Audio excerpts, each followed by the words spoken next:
Now all of the cards are completely random and in no particular order, but just in case you're still not sure, we can even let the spectator give it a shuffle or two. Now I do need you to select a card because this would be a pretty boring magic trick if you didn't have a card selected. So just call out stop for me if you would, right there.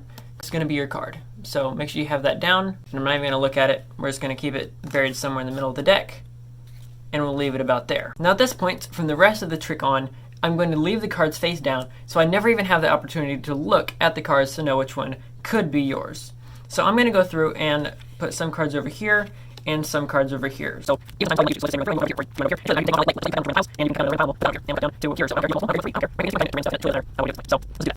this is the cards. That's the amount of cards we're going to use. The rest of those can go off to the side for now. Now after this point, again, nothing's on me. I'll let the spectator give it a quick overhand shuffle. And at this point, I'll let you, the spectator, again, set down all the cards in whatever order you're wanting to, just so I can see cards without actually being able to see the faces of them. So now what I would do is this. I'd have you give me your hand, and I'd just have your hand put it over all the cards. And I'm going to take my fingers, these two fingers here, and put it on your pulse. So I'd put it here like this. And you'd be able to tell by going over it, because there's this funny thing that happens when you select a card within Magic. Let's just say this card right here is yours. So we'll figure out if it is in a second or not, but let's just say this is it. This card, if this is your card, when I put my hand over it, when I put your hand over it in this case, your heartbeat will actually go a little bit faster than if it were over this card, which then might not be your card. So here's what we're going to do. We'd go through, and I actually don't think it's any of the ones on the top row, so we can actually just get rid of all of those. Let's see if it's on this row. I do think it's on this row.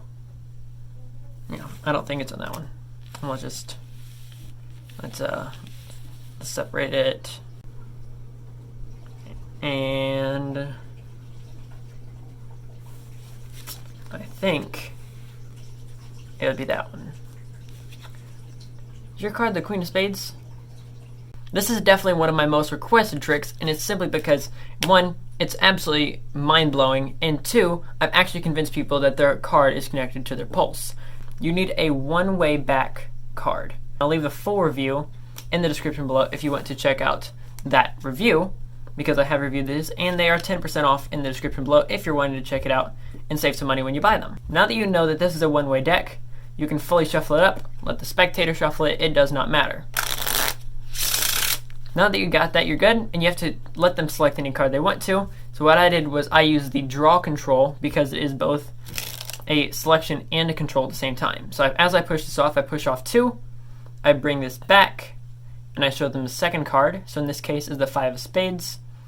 Now I'm going to turn it back down, and as I'm doing it, I switch it back.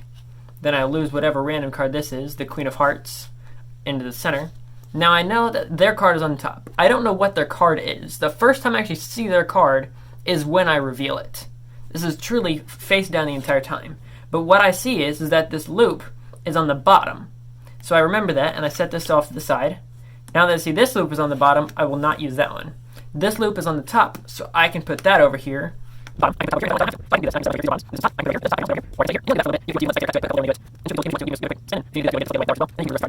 So this is truly dependent on how much time you have. If you have a ton of time, you can use a ton of cards, but for the most part, I like using around 9 cards, 10-ish cards.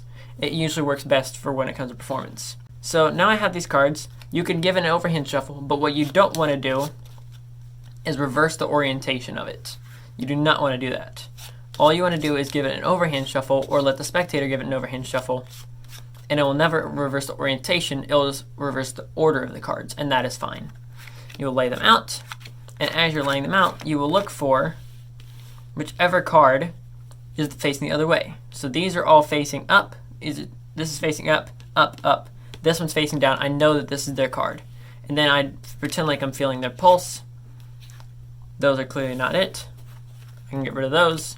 If you want to put it face up while you're doing it, you can, just for more effect. And then at the end of it, you see that their card right here is the last one. So I hope you guys enjoyed this tutorial. Super fun one to perform. Love performing this type of mentalism. And if you guys want more tricks like this, make sure to subscribe to the channel because I put out new effects like this every single week. Don't forget, if you want this deck right here, the Slow Hands V1, which are actually sold out on the original site, you can check them out in the description for 10% off. And I'll catch you guys in the next one. This is Card Perfect, signing off.